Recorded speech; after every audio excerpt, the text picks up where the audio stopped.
Nos fondos mariños existen algunhas das criaturas máis sorprendentes, aínda que sexan pouco coñecidas ao non estar na nosa dieta habitual. Os equinodermos son un grupo de animais que inclúen as estrelas e os ourizos de mar, e tamén os cogombros de mar ou holoturias. Os organismos clasifícanse en base a antepasados comuns ou características similares. Por exemplo, un filo ten moitas clases, unha clase ten moitos ordes, un orde ten moitas familias, etc. Por exemplo, son da mesma familia os corvos e as pegas, as candorcas e os arroaces, os gatos e os tigres ou os humanos e os gorilas. No caso dos equinodermos, os antepasados comuns están moito máis arriba nesta xerarquía, ao nivel de filo. Polo tanto, podemos dicir que as estrelas de mar, os ourizos e os cogombros de mar están emparentados, pero non que sexan da mesma familia.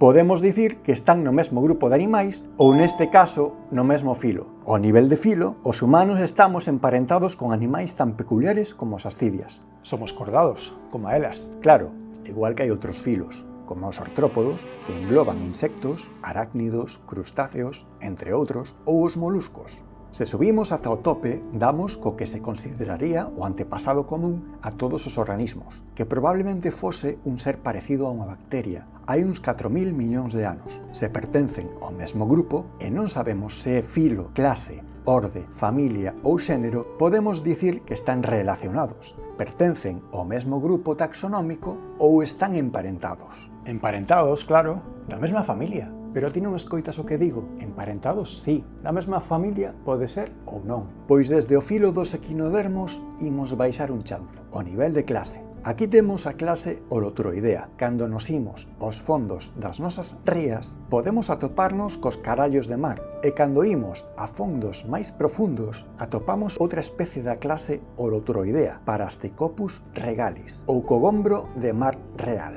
E que organismos son da mesma familia que o cogombro de mar real? Pois calquera da familia Sticopodidae, Sticopus hermani, Telenota ananas, que recorda a froita do mesmo nome, ou a Posticopus californicus. O carallo de mar que vimos antes, Holoturia forscali, é doutra familia, Holoturidae. Estas clasificacións non teñen por que ser estáticas. Poden ir variando segundo se van coñecendo novas relacións xenéticas entre organismos. A ciencia estáse corrixindo a si mesma mediante análises exhaustivas e moito debate. Imos agora con características destes animais. Son capaces de botar fora os seus propios órganos para protexerse de ameazas.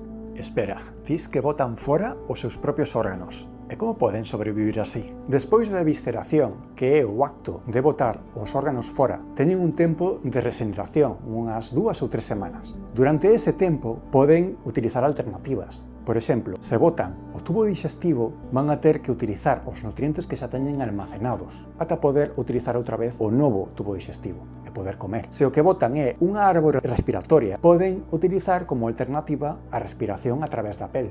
No seu ambiente, axudan a reciclar os nutrientes, limpan os fondos ao alimentarse de detritos. Podemos dicir que tragan area do fondo e defécana máis limpa, e incluso axudan a mitigar a acidificación oceánica. Que é a acidificación oceánica? O aumento antrópico das concentracións de CO2 no aire non só contribúe ao cambio climático, senón que o 30% deste gas disolve na auga mariña, reaccionando coa auga para dar lugar a ácido carbónico, que ao disociarse dá lugar a bicarbonato liberando protóns, representados cunha H porque son ións de hidróxeno. Isto provoca unha acidificación, baixa o pH. Se cando hai máis frío, baixa a temperatura, cando hai máis acidez, baixa o pH. En este ambiente máis ácido, o carbonato cálcico disólvese máis facilmente. O mellor isto non parece un problema, pero se pensamos que o carbonato cálcico compón as cunchas dos bivalvos, entenderemos que lles custe máis crear e manter a súa concha ou os corais crear as súas estruturas calcarias. Pois as holoturias,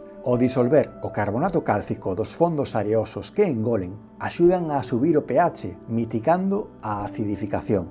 Ademais, comen materia orgánica, que é excretada como nutrientes inorgánicos que alimentan as microalgas e estas, á súa vez, alimentan as holoturias. Pero o maior beneficio de todos é que podemos comelos.